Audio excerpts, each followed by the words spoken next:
৩,০০০ KG নিষিদ্ধ polythene ও কাঁচামাল জব্দ, ৩ প্রতিষ্ঠানকে ৫০,০০০ টাকা জরিমানা। ৩,০০০ কেজি নিষিদ্ধ পলিথিন ও ব্যাগ তৈরির কাঁচামাল জব্দ করেছে ভ্রাম্যমাণ আদালত। একই সঙ্গে পরিবেশ সংরক্ষণ আইন লঙ্ঘনের দায়ে ৩টি কারখানাকে মোট ৫০,০০০ টাকা জরিমানা করা হয়েছে। এই অভিযান পরিচালনা করেন উপজেলা নির্বাহী কর্মকর্তা ও ভ্রাম্যমাণ আদালতের নির্বাহী ম্যাজিস্ট্রেট শবনম শারমিন। ভ্রাম্যমাণ আদালত সূত্রে জানা গিয়েছে, মদিনা প্লাস্টিকের মালিক কাইয়ুম মিয়াকে ২০,০০০ টাকা, সিয়াম প্লাস্টিক ফ্যাক্টরির মালিক শাহাবুদ্দিন মিয়াকে ২০,০০০ টাকা এবং শেফা প্লাস্টিকের মালিক সুমন মিয়াকে ১০,০০০ টাকা জরিমানা করা হয়।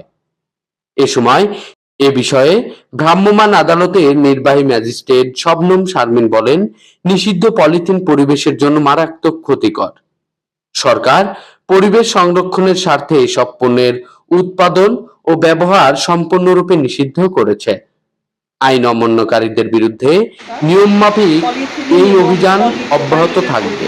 শপিং ব্যাগ বা এই জাতীয় সামগ্রী যা পরিবেশের জন্য ক্ষতিকর তা আইনের মাধ্যমে নিষিদ্ধ করেছে। পরিবেশ সংরক্ষণ আইন 2009-এর 6 ক ধারাতে তার বিস্তারিত বিবরণ আছে এবং এর প্রেক্ষাপটে পরে আজকে আমাদের কিশোরগঞ্জে পরিবেশ অধিদপ্তরের পরিদর্শক মহোদয়ের প্রসিকিউশনের ভিত্তিতে আমরা ভৈরবের নিউ টাউন এবং আমলাপাড়া দুটি জায়গাতে 3টি ফ্যাক্টরিতে অভিযান পরিচালনা করেছি, যে ফ্যাক্টরি 3টিতে পলিথিন শপিং ব্যাগ উৎপাদন করা হয়, যা নিষিদ্ধ ঘোষিত পলিথিন ব্যাগ। এখানে আমরা অভিযান পরিচালনা করে আমাদের সাথে আইনশৃঙ্খলা রক্ষাকারী বাহিনী হিসেবে আমাদের র্যাব 14-এর সদস্যগণ আজকে এখানে উপস্থিত ছিলেন এবং এখানে কোম্পানি কমান্ডার আমাদের সাথে উপস্থিত আছে।